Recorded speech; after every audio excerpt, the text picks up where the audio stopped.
नमस्कार, स्वागत है आपका मधुजाला में और मैं हूं प्रत्युष शर्मा। एक बार फिर मैं हाजिर हूं मेरठ और आसपास के शहरों की कुछ प्रमुख खबरें लेकर इस बुलेटिन में। सबसे पहले शुरुआत करेंगे मेरठ की खबर से।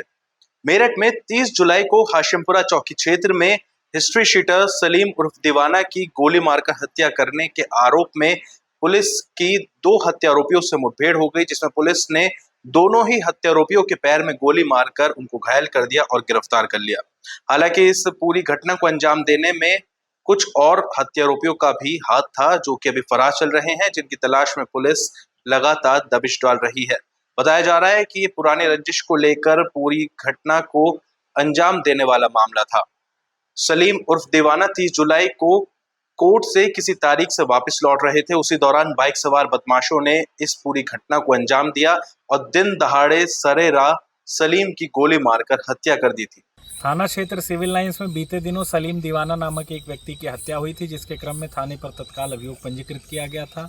उच्चाधिकारी गण के आदेश से स्वाट नगर एवं थाना सिविल लाइंस की ज्वाइंट टीम्स इसमें गठित की गई थी। दोनों टीमों द्वारा अथक प्रयास करते हुए सर्विलांस, सीसीटीवी एवं अन्य माध्यमों की सहायता से 5 अभियुक्तों को ट्रेस किया गया, जिनके द्वारा घटना कारित की गई थी तथा लगातार दोनों टीम्स द्वारा इनको तलाश किया जा रहा था। इसी क्रम में आज एक अभियुक्त वाजिद उर्फ भूरा पुत्र मोहम्मद यूनुस की जानकारी प्राप्त हुई, जिसे दोनों टीमों द्वारा वहां पर घेर लिया गया। अपने आप को घेरता हुआ देख अभियुक्त द्वारा पुलिस टीम पर जान से मारने की नीयत से फायर किया गया, जिसमें जवाबी कार्यवाही में पुलिस द्वारा पलटकर फायरिंग की गई, जिससे अभियुक्त के पैर में गोली लगी है। उसे इलाज हेतु अस्पताल भेजा गया है तथा उसके द्वारा जो वेपन वहां प्रयोग किया गया था, उस वेपन को और उसके एम्यूनेशन को रिकवर किया गया है। इसी क्रम में ये अभियुक्त घटना कारित करने वाले दूसरे अभियुक्त, जिसका नाम उवैस पुत्र अनीस है, उससे आगे जाके मिलने का प्रयास किया जा रहा था। उसको भी घेर कर पुलिस द्वारा पकड़ लिया गया है। दोनों की गिरफ्तारी हुई है तथा अग्रिम विधिक कार्यवाही की जा रही है। दूसरी खबर हस्तिनापुर क्षेत्र से है। देहरादून में बादल फटने के बाद लगातार गंगा नदी में उफान दिखाई दे रहा है। हस्तिनापुर खादर क्षेत्र में भी गंगा का उफान अब ज्यादा ऊपर आ गया है। गंगा उफान पर है। ऐसे में ग्रामीणों के आगे अब एक बार फिर मुश्किलें खड़ी हो गई हैं। प्रशासन के एक बार फिर हाथ पांव फूलने शुरू हो गए हैं। लगातार गंगा नदी में उफान होने की वजह से गांव के कई इलाकों में बाढ़ का खतरा बना हुआ है और ऐसे में किसान और ग्रामीण बेहद परेशान हैं। देहरादून में बादल फटने के बाद खतरा बिजनौर बैराज पर भी मंडराया हुआ है। बिजनौर बैराज से रावली तटबंध एक बार फिर से टूटने की कगार पर है। मंगलवार को पूरे दिन तटबंध को बचाने की कोशिश चलती रही, लेकिन जब स्थिति ज्यादा बिगड़ने लगी तो प्रशासनिक अधिकारियों के भी हाथ पांव फूल गए और वहां से वो चलते बने। ऐसे में ग्रामीण डटे रहे और तटबंध को बचाने की पूरी कोशिश करते रहे, लेकिन खतरा अभी टला नहीं है। जैसे जैसे बैराज गंगा नदी का उफान बढ़ता चला जाएगा, उसमें पानी जैसे जैसे बढ़ता चला जाएगा, तटबंध टूटने की और भी ज्यादा दिक्कत सामने आती रहेंगी और तस्वीरें सामने आती रहेंगी। मंगलवार को बिजनौर डीएम जसजीत कौर ने मेडिकल कॉलेज, जिला अस्पताल और महिला जिला अस्पताल का निरीक्षण किया। वहां पर उनको तमाम खामियां मिली। सबसे पहले डीएम ने मरीजों से बातचीत की, जिसके बाद उन्होंने पूरे परिसर का निरीक्षण किया। कहीं पर फर्श टूटा मिला, कहीं अल्ट्रासाउंड मशीन बंद मिली तो कहीं डॉक्टर ही अनुपस्थित मिली। जिसके बाद डीएम ने ब्लड बैंक और डायलिसिस सेंटर का भी निरीक्षण किया। वहां पर भी तमाम खामियां डीएम को मिली। ऐसा पहली बार नहीं है, बल्कि इससे पहले भी डीएम के निरीक्षण में कई खामियां स्वास्थ्य संस्थानों में उनको मिलती रही है। हालांकि इस पूरे मामले को लेकर डीएम ने जवाब तलब कर लिया है और अब आगे कार्रवाई की तस्वीर भी सामने आ सकती है। मुजफ्फरनगर की नगर पालिका कर्मचारियों ने ईओ पर वेतन आहरण पर रोक लगाने का आरोप लगाते हुए हड़ताल शुरू कर दी। सभी कार्यालयों में तालाबंदी करने के बाद में सभी कर्मचारी हड़ताल पर बैठ गए और जमकर नारेबाजी की। ईओ के खिलाफ कई गंभीर आरोप लगाते हुए नारेबाजी की और हंगामा करते हुए ये बात साफ कर दी है कि जब तक उनकी मांगे पूरी नहीं होती है, तब तक तालाबंदी और हड़ताल इसी तरीके से जारी रहेगी। मुजफ्फरनगर से दिल दहला देने वाली तस्वीर सामने आई है।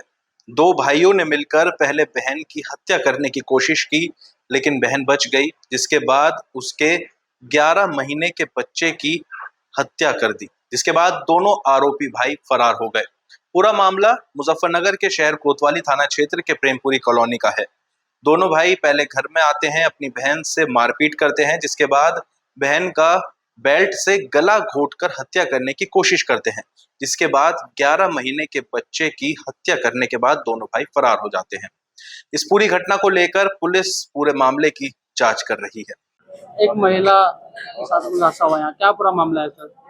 आज सुबह थाना कोतवाली नगर पुलिस को यहाँ जो शामली स्टैंड चौकी क्षेत्र है, यहाँ से एक सूचना प्राप्त हुई थी। इसमें जब पुलिस सूचना पे मौके पे आई तो ये पता चला है कि एक महिला जो है यहाँ पे किराए पे रह रही थी अपनी माता के साथ और अपने एक लगभग 1 वर्षीय बच्चे के साथ। उसके साथ उसके भाइयों द्वारा मारपीट की गई है और उस मारपीट के दौरान जो है उस बच्चे के साथ भी कुछ घटना कारित की गई है, जिसके फलस्वरूप उस बच्चे की सुबह दुखद मृत्यु हो गई है।